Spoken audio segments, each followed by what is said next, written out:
புரட்சி தலைவர் எம்ஜிஆரின் ரசிகர்கள் ஒவ்வொருவரும் ஒவ்வொரு விதம். அவரது நடிப்பை ரசிப்பவர்கள், அழகை ரசிப்பவர்கள், அவரது குணத்தை ரசிப்பவர்கள், அவரது கொள்கையை ரசிப்பவர்கள், அவரது வள்ளல் தன்மையை ரசிப்பவர்கள் என எம்ஜிஆரிடம் இருக்கும் ஒவ்வொன்றையும் தேடி தேடி ரசிக்கும் குணம் கொண்டவர்கள். சிலர் ரசிகர்கள் என்பதையும் தாண்டி பக்தர்களாகவும், இன்னொரு சிலர் தீவிர வெறியர்களாகவும் இருப்பார்கள். அப்படி ஒரு ரசிகன் எம்ஜிஆரை பதைபதைக்க வைக்க செய்த நிகழ்வு ஒன்றும் நடந்தது. சத்யா ஸ்டுடியோவில் எம்ஜிஆர் நடித்த உழைத்து வாழ வேண்டும் படத்தின் படப்பிடிப்பு நடைபெற்று கொண்டிருந்தது. அன்றைய தினம் இளைஞன் ஒருவன் ஸ்டுடியோ வாசலில் நின்று கொண்டு உள்ளே செல்ல அனுமதி கேட்டு காவலாளியிடம் கெஞ்சிக் கொண்டிருக்கிறான். ஆனால் உள்ளே நுழைய படப்பிடிப்பு சம்பந்தப்பட்ட ஆட்களை தவிர யாருக்கும் அனுமதி இல்லை என்று அவர் மறுத்து விடுகிறார். அதே சமயம் அவன் பல நாட்களாக இப்படி தினசரி வந்து கொண்டிருப்பதால் கொஞ்சம் மனமிறங்கி பச்சை நிற காரில் தான் நீ பார்க்க விரும்பும் புரட்சி தலைவர் எம்ஜிஆர் வருகிறார் என்கிற தகவலை மட்டும் சொன்னார். அதை கேட்டதும் கார் வரும் வழியே பார்த்து கொண்டிருந்த அந்த இளைஞன் புரட்சி தலைவரின் கார் கேட் அருகே வருவதற்கு முன்பு வேகமாக பாய்ந்து கார் முன் சென்று விழுந்தான். உடனே கார் சடன் பிரேக் அடித்து நின்றது. கொஞ்சம் பின்னோக்கியும் நகர்ந்தது. உடனே விழுந்த வேகத்தில் எழுந்த அந்த இளைஞன் காரின் பக்கவாட்டு ஜன்னல் அருகில் வருகிறான். ஜன்னல் கண்ணாடியை மெதுவாக இறக்கிய எம்ஜிஆர் அவன் அப்படி செய்ததற்காக அவனை கோபித்து திட்டாமல் அவனிடம், உனக்கு என்ன வேண்டும், என்ன உதவி நான் செய்ய வேண்டும் என மிகச் சுருக்கமாக கேட்கிறார். அதற்கு அவன், ஐயா, எனக்கு திருமணம் செய்ய பெற்றோர் விரும்புகிறார்கள். கிட்டத்தட்ட எல்லா முடிவும் செய்யப்பட்டு விட்டது. ஆனால் உங்கள் தலைமையில் தான் என் திருமணம் நடக்க வேண்டும் என நான் உறுதியாக இருக்கிறேன். எப்படியாவது உங்களை பார்த்து சம்மதிக்க வைக்க வேண்டும் என்றுதான் 2 வருட காலமாக தவித்து வருகிறேன்.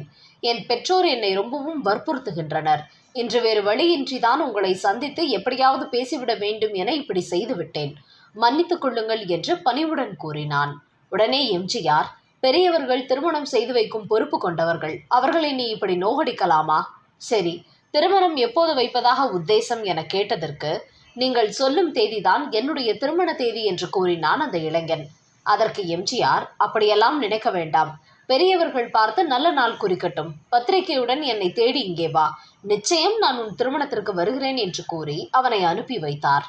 வானத்தில் ரெக்கை கட்டி பறந்த அவன் 3 நாட்களில் பத்திரிகையுடன் மீண்டும் சத்யா ஸ்டுடியோவுக்கு எம்ஜிஆரை தேடி வந்தான்.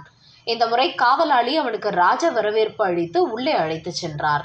அப்போது படப்பிடிப்புக்கு தயாராகி கொண்டிருந்த எம்ஜிஆர் பத்திரிகையை வாங்கி பார்த்து, வரும் 9ஆம் தேதி 9:30 மணிக்கு முகூர்த்தம் என்று இருப்பதை பார்த்துவிட்டு அங்கிருந்த தனது உதவியாளரிடம் சரியாக 9ஆம் தேதி ஞாபகப்படுத்து என்று கூறி தனது மேக்கப் பெட்டியில் அந்த பத்திரிகையை சொருகி வைத்தார். அதன் பிறகு அந்த இளைஞனிடம், போய் கல்யாண வேலைகளை கவனி, கவலைப்படாதே, நிச்சயம் நான் வருகிறேன் என்று கூறினார். திருமண நாளும் வந்துவிட்டது. தாலி கட்டும் நேரம் நெருங்கும் நிலையில் எம்ஜிஆர் இன்னும் வரவில்லை. உடனே பையனின் பெற்றோர் தங்களது மகனை ஏக வசனத்தில் திட்ட ஆரம்பித்து விட்டார்கள். நீ என்ன பெரிய ஆளா? உன்னுடைய திருமணத்திற்கெல்லாம் அவர் வருவாரா என்று எப்படி நீ நம்பலாம்? உன்னை சமாதானப்படுத்துவதற்காக அப்படி சொல்லி இருப்பார். அவருக்கு எவ்வளவோ வேலைகள் இருக்கும். அதனால் நீ பேசாமல் குறித்த நேரத்தில் தாலியை கட்டு என்று வற்புறுத்த தொடங்குகிறார்கள். ஆனாலும் மணமகன் வாசலிலேயே நின்று எம்ஜிஆரின் கார் வருகிறதா என பார்த்து கொண்டிருந்தான். தாலி கட்டும் நேரம் நெருங்கியதால் உறவினர்கள் அவனை குண்டு கட்டாக தூக்கி வந்து மணவரையில் அமர வைத்தனர். ஆனால் செத்தாலும் சரி, என் தலைவர் வராமல் நான் தாலி கட்ட மாட்டேன் என கூறிவிட்டு அவர் ஏன் வரவில்லை என அவரையே கேட்டு வருகிறேன் என கூறி சத்யா ஸ்டுடியோவிற்கு நடக்க ஆரம்பித்து விட்டான். போரூரிலிருந்து அடையாறு சத்யா ஸ்டுடியோ நீண்ட தூரம் என்றாலும் அவன் அது பற்றி எல்லாம் யோசிக்கவில்லை. இங்கே இவ்வளவு கலைபரங்கள் நடந்து கொண்டிருக்க அங்கே எம்ஜிஆர் அன்றைய தினம் படப்பிடிப்பிற்காக காலை 8 மணி அளவில் வழக்கம் போல தயாராகி கொண்டிருந்தார். அப்போது எதர்ச்சியாக தனது மேக்கப் பெட்டியை பார்த்தவர் அங்கே சொருகி வைக்கப்பட்டிருந்த திருமண பத்திரிகையை கவனிக்கிறார். அதை எடுத்து பார்த்ததும் தான் அவருக்கு அந்த இளைஞனின் திருமணம் ஞாபகத்திற்கு வருகிறது. உடனே பதறி போய் தனது உதவியாளரை அழைத்து, இந்த திருமணம் பற்றி ஞாபகப்படுத்த சொன்னேனே, ஏன் ஞாபகப்படுத்தவில்லை என கடுமையாக திட்டுகிறார். அந்த உதவியாளரும் மறந்துவிட்டேன் என்று பதில் சொல்ல முடியாமல் தவிக்கிறார். எம்ஜிஆர் படப்பிடிப்பிற்காக தார்பாய்ச்சி வேட்டி கட்டி சில்க் ஜிப்பா சட்டை எல்லாம் போட்டு மேக்கப்புடன் தயாராக இருந்தவர் உடனடியாக தனது டிரைவரை காரை எடுக்க சொல்லி ஏறி அந்த திருமணம் நடக்கும் இடத்திற்கு விட சொன்னார்.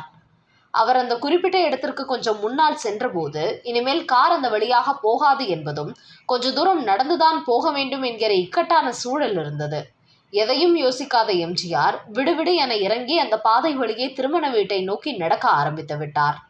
அப்போது திருமணத்திற்காக சென்று கொண்டிருந்த மக்கள் இப்படி மக்கள் திலகம் எம்ஜிஆரே அதுவும் சினிமா உடையுடன் தங்களது கிராமத்திற்குள் நடந்து வருவதை பார்த்து ஆச்சரியப்பட்டு போனார்கள். நேராக கல்யாண வீட்டிற்கு சென்ற எம்ஜிஆர் அங்கே மணமகனை காணாது திகைத்து போனார். எங்கே என்று விசாரிக்க, உங்களை தேடிதான் அவன் சத்யா ஸ்டுடியோவுக்கு போயிருக்கிறான் என்று அங்குள்ளவர்கள் கூறினார்கள். உடனே தனது டிரைவரை விட்டு அந்த இளைஞனை அழைத்து வர செய்தார். அதன் பிறகு அவன் வந்ததும் அவனை செல்லமாக கடிந்து கொண்ட எம்ஜிஆர் மணவரையில் அவனை அமர செய்து தாலி எடுத்து கொடுத்து அந்த திருமணத்தை நடத்தி வைத்தார்.